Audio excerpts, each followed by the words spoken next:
Hey there guys, welcome back to the channel, Maverick here, and of course today we're watching another episode of Shaman King. So, we got the entire situation with Ren's family sorted out. It was a pretty good ending, everybody walked out happy. It was a nice, wholesome story at the very end there. Now, with all that being done, it's about time to actually begin the Shaman King tournament, right? Or at least the more official part of it.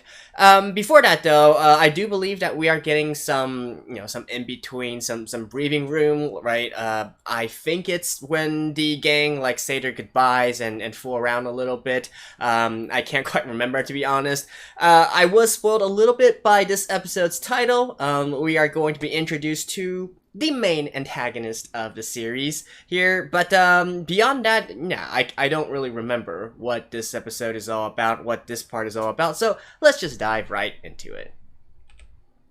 Alright, let's begin in 3, 2, 1, play.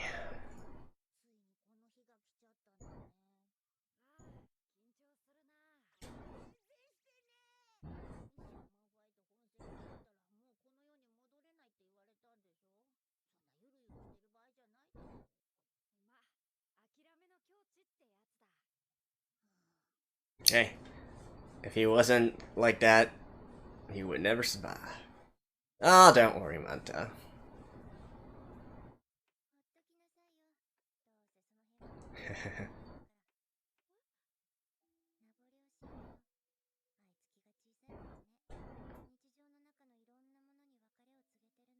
Don't worry, guys.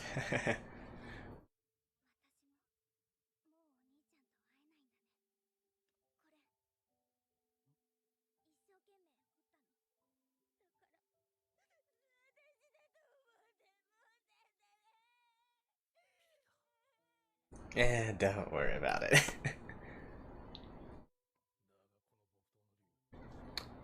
Well, yeah, I guess, I probably shouldn't be like this, right? I mean...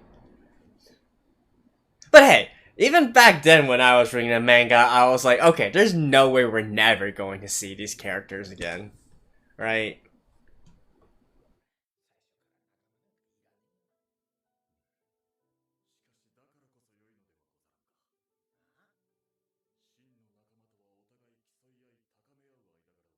That's true.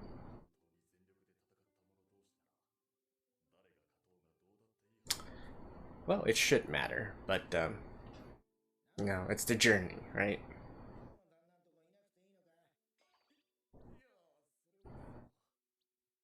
Ah, I remember this. Oh, I am so glad they actually animated this.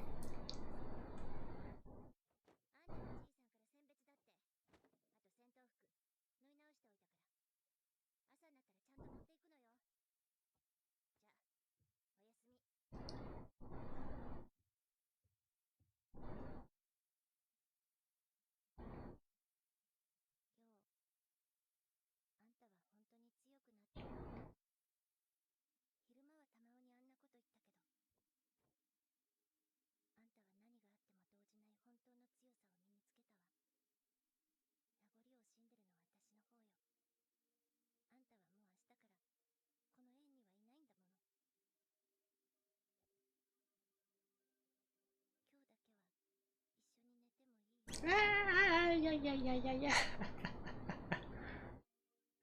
Uh, they absolutely love to sprinkle little moments like this within the original work, and I absolutely die for it. Like every time. Again, this is not the last time we'll see kind of these small moments between Yoh and Anna, and oh my god.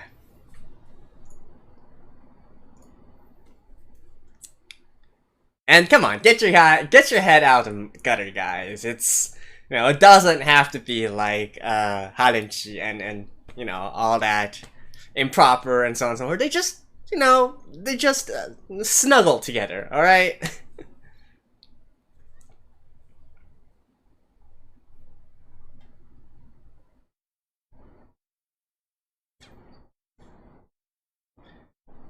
But seriously, these two act like they're already married. I mean, it is inevitable, but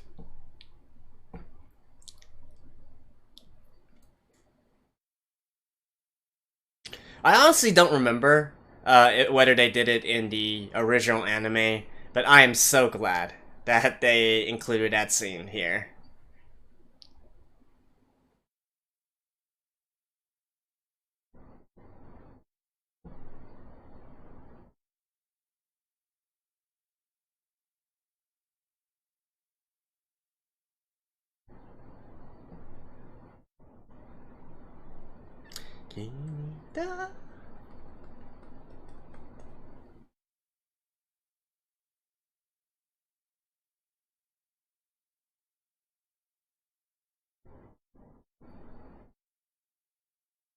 Oh, okay, okay. They're going from here. All right, I remember now.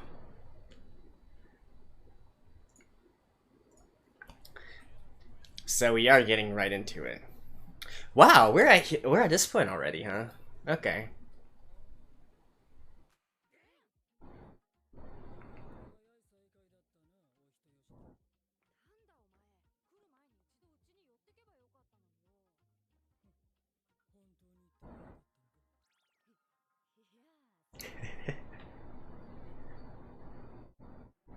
See, Ren gets it. Ren definitely gets it.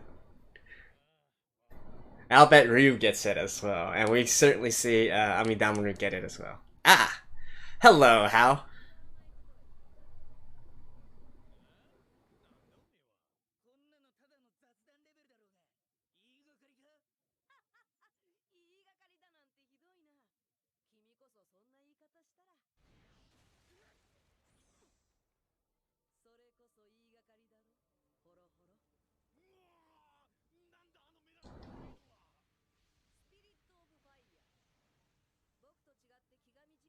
Why didn't they put the subtitles for Spirit of Fire?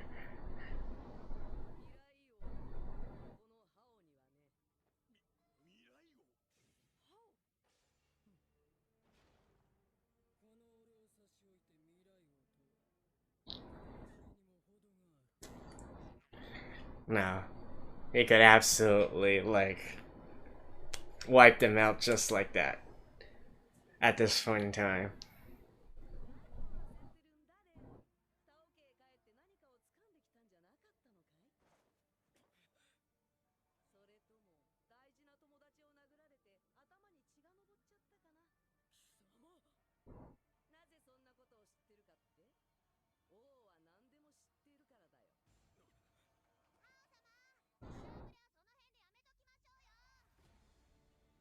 Eh, it's his gang.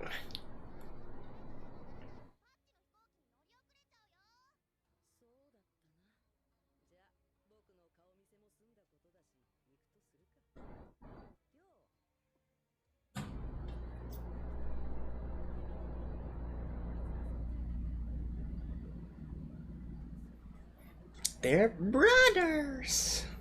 And that's not really a spoiler, by the way, since we were already spoiled this from the very beginning of this.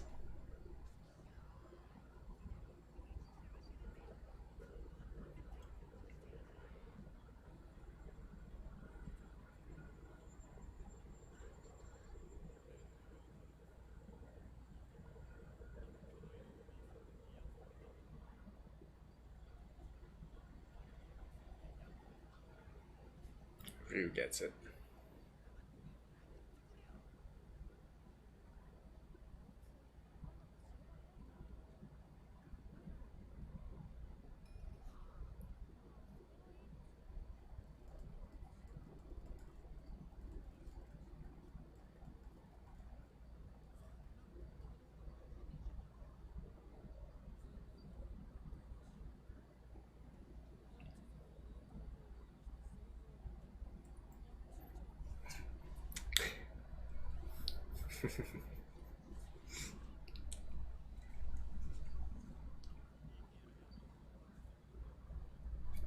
I wonder if they went through customs and all that. No, this is definitely something that, You do question when you get a little bit older and whatnot.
You know, I've always thought that this, you know, this airplane part was really ridiculous.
That's why you need to calm down.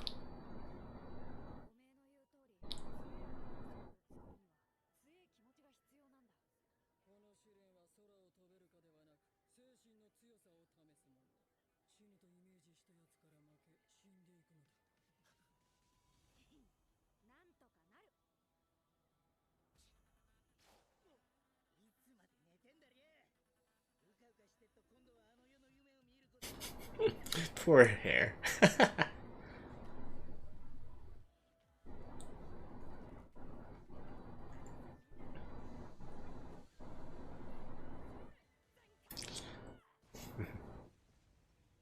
It's nice to know that Oversoul also has shock absorption, right?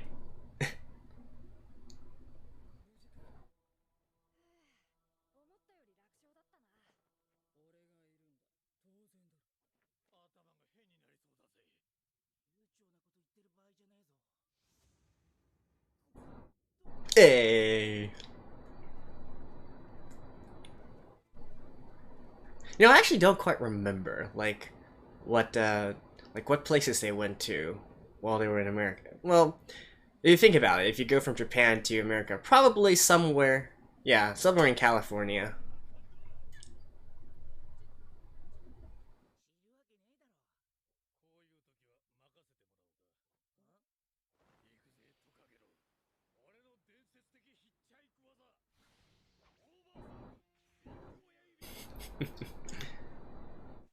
Nice.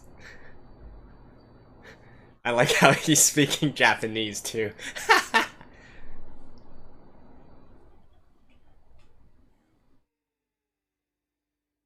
Like, why did they actually?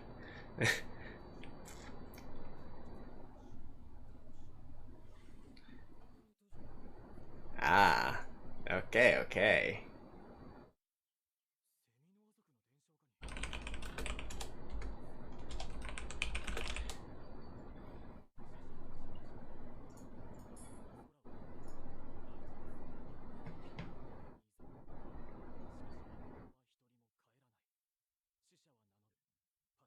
Ah, they are actually they're actually blazing through this part as well. Although I guess it makes sense, right? This is like the early points of this.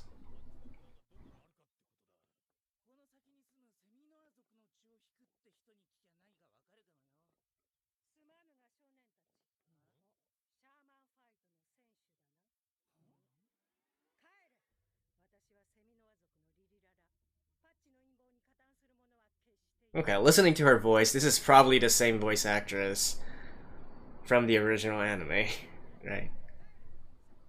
You definitely hear the age in her voice as well. So they mentioned Yonta Fe at the beginning, right? So I'm guessing this is Santa Fe, like a play on Santa Fe, which is in New Mexico, which makes sense.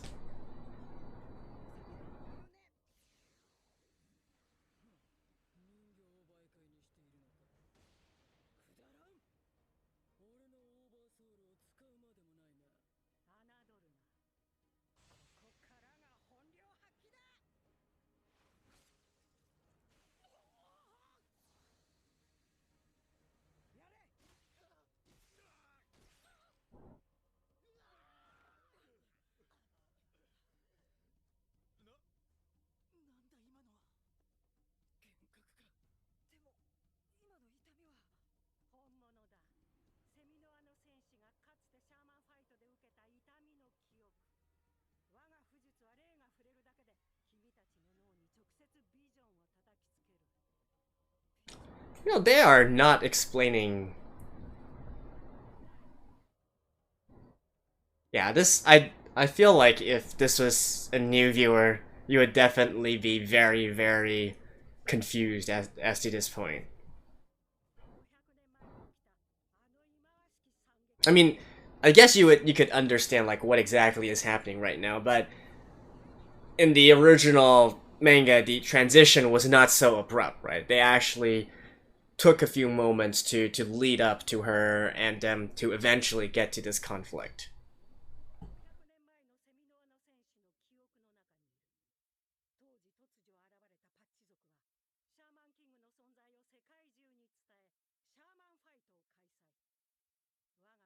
And by the way, did you guys see 500 years ago the Spirit of Fire?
$500.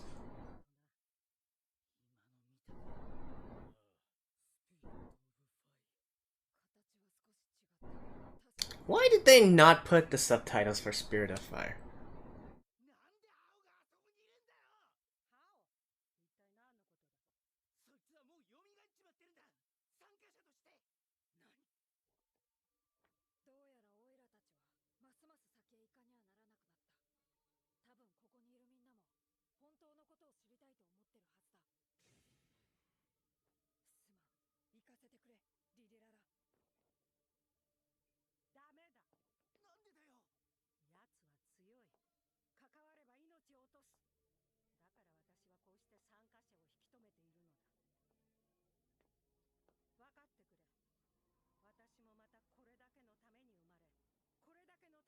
Yeah, I still think that this is way too abrupt of an introduction.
Yeah, I just saw her, the voice actress. I do believe this is the original voice actress back in the original anime.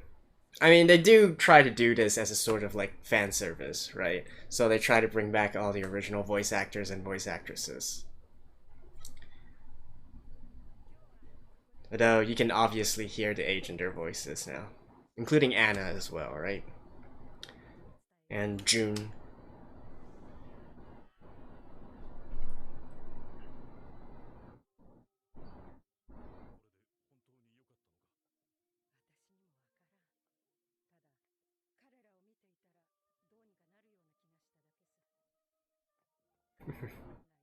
And like I said, they are really just treating this as a, just get in, get the information, get out. We're not going to spend any time here.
Bye bye.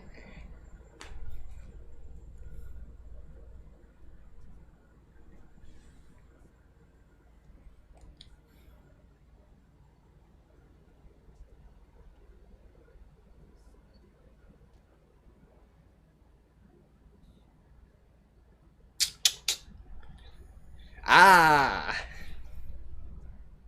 We get to see Lyserg the next episode. Alright, and then the gang will be complete. Alright, guys, see you after this.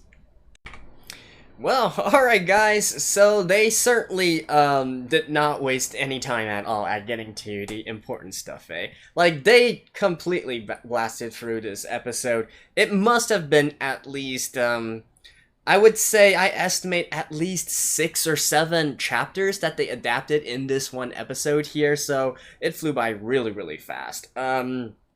Now, the I guess the first third of everything, you know, with them saying their goodbyes and whatnot, it's kind of sort of important, and obviously I am kind of biased because I really love the relationship between Yoh and Anna, so I'm so glad that they actually chose to keep that in there, because like I said, it is going to be a recurring theme in the future as well. This is not the last time that these two show their affection for each other in these sort of little ways, right? It's almost like an afterthought, but the thing I love about their relationship is that everything that does happen shows the, you know, the implicit amount of trust and, you know, love and so on and so forth, the bond between them, right? So I love it. Anytime that we get these kind of moments, I am all for it. So I'm glad that they chose to put it in. That is super important. So, you know, a plus for me on that part. Now, the middle part, you know, with the airline and all that, I've always thought that it was quite ridiculous to utilize this kind of go, but, you know, as they kind of explain here, right? The main purpose is to also give them some sort of test as to, you know, if you can actually stay calm and manage to get yourself down to the ground in one piece, right? But to me, that's always been kind of like a contentious point, because theoretically, everybody that has been chosen and can get here were all chosen by the Great Spirit, right? So if they were to actually die from such a kind of event there, you know, I just don't really buy it, right? I would think that pretty much everybody that made it through the preliminaries would be able to pass this test with flying colors. And so, you know, it's just kind of whatever, right? I mean, I guess it's a nice excuse to allow us to see, you know, the ridiculousness of the past tribe, how they do things and whatnot, and obviously it gives us an excuse to see How as well, to see, you know, his crew, his gang, as well as his abilities, right? The Great Fire Spirit and all that, and, you know, I'm not quite sure if at the end there with everything that happened between Lala and How actually. You know, I do think that actually happened, right? So, anyways, you can clearly see the strength of How, even at this point, right? And believe me, it is like, you know, nearly infinity compared to what the others have. So they really do not stand any chance at him right now. So just forget about it, right? We're only episode 12 into the series. We still got like 40 episodes to go. We will learn more about How and, you know, what happened 500 years ago, and heck, what happened even before that, actually. And, you know, why this How character came to be, and so on and so forth, right? That, don't get me, you know, he is important. This is literally the antagonist of the entire show, the big antagonist of the entire show. But, you know, we will be, you know, having our run-ins with him all the way until the very end of the show. So, at this point in time, just forget about him for the time being. It's really not important. Anyways, next episode we are going to get our final member here. I do kind of wonder how, because if they wanted to, that was actually like an arc. The entire thing regarding him and Lyserg and how he eventually joined the team and whatnot. That was its own arc. So I'm kind of curious whether they are going to do that entire thing also in just one episode. I would think that would be not the best kind of how can I say it? Not the best kind of solution there, because we probably will be needing to introduce another major group soon. Yeah, we'll have to see about that, right? But I definitely feel like they should actually still take care to maintain the pacing, right? Because clearly in this episode, the pacing was completely whack. You know, Lyra didn't even really have an introduction. You know, the entire thing was supposed to be much more natural, right? The Yoh and others, they spent a few days, maybe a few days, but they spent some time in the town trying to look for different leads, eventually getting to this like museum kind of place, and eventually getting the information that they needed to go to find this woman, right? And then, you know, their run-in was also a lot more, how can I say it, you know, not as abrupt as we see here, right? And so on and so forth. So I mean, at the end of the day, I guess you could make the argument she was killed later anyway. She fulfilled her role. She was only there to just give some information to them and allow them to continue their journey. So it's really not that important in the grand scheme of things. It's just that it's quite jarring to see her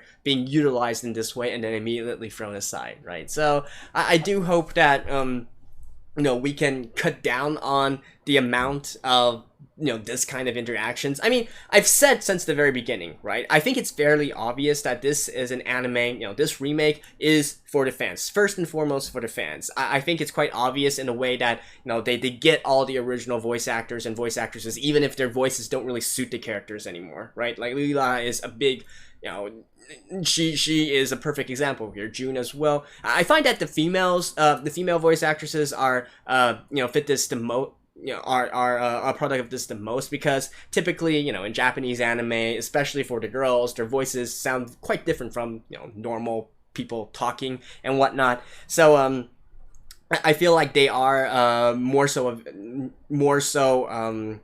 out of how can I say this? Out of their vocal range at this point in life. So it's definitely much more appropriate. Like even Anna. I mean, I love Anna's character to death, and I love the seiyuu who voices her. She's one of my favorite seiyus of all time, Hayashibara-san. But still, I think nobody can argue that she doesn't really have vocal range for this voice anymore. I mean, sure, the voice characteristics are still there, but she just doesn't sound like a young mid-school teenage girl, right? So, I mean, it is what it is, but that is part of, like, why I say this is pretty much made first and foremost for fans, because fans do want to see, the old voice actors and voice actresses reprise their roles. They do put in the stuff that I believe is more so a service to the fans, right? Like the scene, like for instance, the Anna and Yoh scene here. They could have easily taken it out. It doesn't really mean anything in the grand scheme of things, but I'm sure that it is something that many fans also have a liking towards, and they're glad, like me, that the scene was put in, right? And so, this episode here, you could argue that it was just to allow the voice actress of Lila to come back and use some of that nostalgia factor, but we want to quickly move through this part, right? Because this is really not important. I would even argue that before they actually reach their destination, you could say that this part is also kind of irrelevant as well. Lots of important things actually happen here. This is not like the previous 11 episodes and whatnot, which is more of an introductory episode. Introductory episodes. Here we are actually starting to get into the main meat of things, but we are still far from the main event, right? 3 months to get to the Apache tribe, that is when everything really starts. So we are still in a kind of a build-up phase at this point, so I could totally understand if they still want to quickly rush through it, but I do hope that they do it in a more in a manner that's not as offensive to first-time viewers, right? Because if you are a new viewer here, you just got into this anime, thinking, I want to check it out, it's a reputable work and whatnot, you would definitely feel like, what the hell was going on, right? So for those of you who are that, I highly recommend you to go read the manga, right? I mean, you should read the manga regardless, but this episode in particular, I think nobody will disagree that it was completely and totally rushed. All right, like I said, at least seven, 8 chapters put in here, if not even more. So yeah, and that's basically it for this episode. So, anyways, we are going to finally get the remaining member in the next episode, or at least introduced to the remaining main member in the next episode. And yeah, let's take it from there, shall we? So thank you guys, and I will see you guys next time. Bye bye.